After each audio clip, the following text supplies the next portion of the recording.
famille juive non pratiquante. Mon père était profondément laïque, parce qu'il avait souffert d'un père qui était lui-même très pratiquant en fait. Et donc c'était comme une page blanche, puisque enfant je n'ai pas eu d'éducation religieuse, et Dieu merci, dans un sens, puisque le Christ a pu s'imprimer comme ça sur cette page blanche, voilà. Donc c'est quand j'étais toute petite fille, à 3 ans, sur une plage surpeuplée dans le sud de la France, qu'une autre enfant de mon âge, m'a parlé de lui, m'a parlé du Christ. Elle s'appelait Coralie, et ça m'a fait penser à au psaume 8, lui qui redit sa gloire, sa majesté par la bouche des enfants, des tout petits. Et cette image ne m'a plus quittée en fait. Elle a commencé à m'apprendre le Je vous salue Marie et le Notre Père, que je disais quand j'étais dans mon lit avant de m'endormir. Et la première phrase qu'elle m'a dit, c'est: si tu ne crois pas en Jésus-Christ, tu seras emporté par les robots. Donc comme j'étais une enfant très inquiète, le Christ a été un antidote à cette peur au départ. Et puis j'ai commencé très vite à l'aimer, et même comme peuvent être les enfants, à tomber amoureuse de lui en fait. Il était pour moi l'infini. Enfin.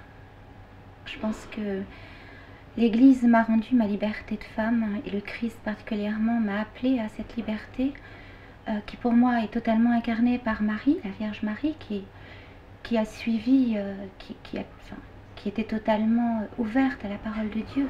J'étais prisonnière en fait, comme beaucoup de femmes à notre époque, et sans le savoir, d'une image. Je me cachais derrière des masques pour être aimée. Je voulais absolument être aimée et plaire absolument. Et en fait, le Christ, j'ai entendu, la première fois que j'ai été à ma première séance de catéchuménat, j'ai entendu dans mon cœur: je vais t'aimer comme tu es. Moi, je t'aime comme tu es, sans tes masques. Maintenant, il faut être toi. Deviens ce que tu es. Et là, ça a été pour moi un chemin de liberté de commencement en commencement. Et il y a aussi Marie-Madeleine, qui pour moi, on ne peut pas dire que...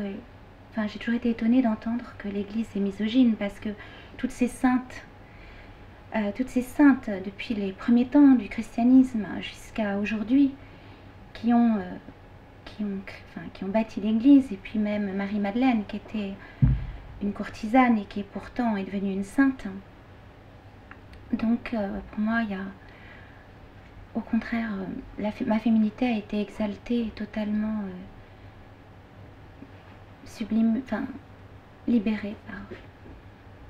Et ce livre a été écrit pour que les gens sachent que l'amour de Dieu, enfin